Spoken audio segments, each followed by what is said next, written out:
students, welcome to GK Syllabus Music class. Today we talk about music notes.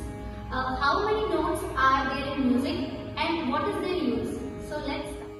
So basically we know that there are 7 notes in the music. These notes are sa, re, ga, ma, pa, dha, ni. But do you know that there are total 12 notes in the music?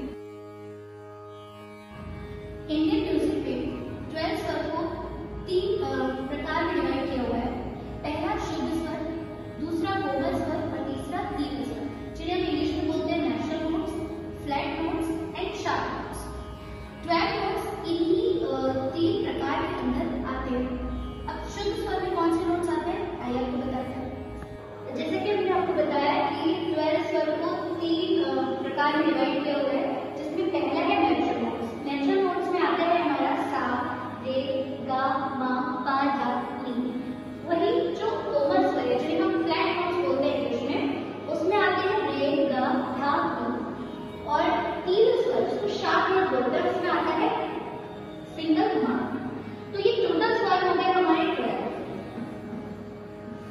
अब जैसे कि आप देख रहे हो कि flat notes में भी रे, गा, धा, नी लिखा है और शार्प नोट में भी मा लिखा है। ये पांचों स्वर हमारे इसमें भी इंक्लूड होते हैं। तो इसमें और इसमें क्या डिफरेंस है?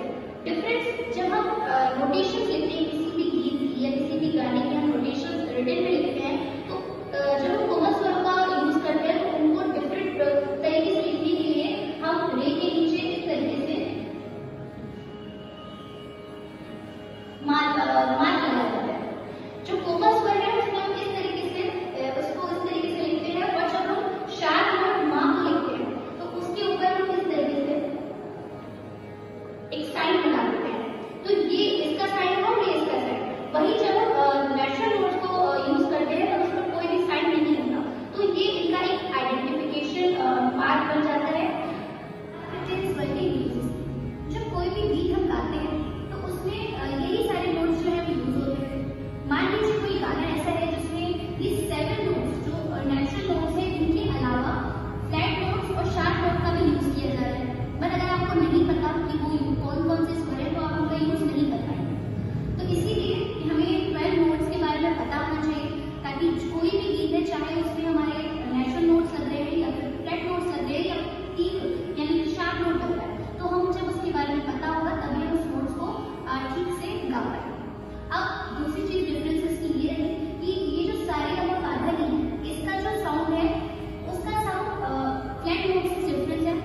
उसी तरीके से शार्प नोट का जो साउंड है वो भी डिफरेंट है। मतलब कि ये जो 12 नोट्स है, इन 12 नोट्स का जो भी एक स्वर है, हर एक स्वर का साउंड जो है वो डिफरेंट होता है एक दूसरे से।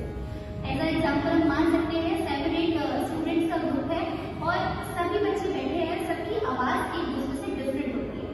जस्ट लाइक दैट जो ये स्वर है 12, इन 12 स्वर्स का जो साउंड है वो एक दूसरे से बिल्कुल डिफरेंट होता है। इसीलिए जब हम कोई भी गीत गाते हैं तो हर एक गीत का जो एक लय है वो अलग होती है इन स्वरों के कारण।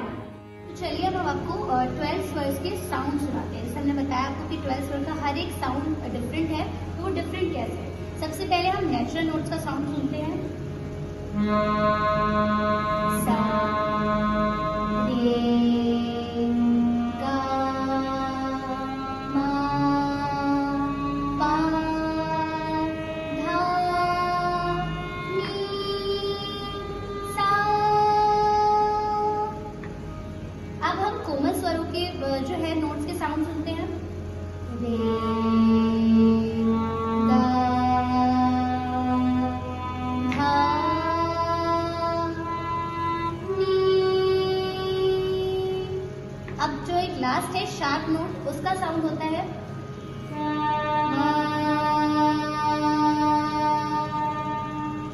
तो इस तरीके से आपने देखा कि 12 नोट्स हैं और हर एक नोट का जो साउंड है वो डिफरेंट है।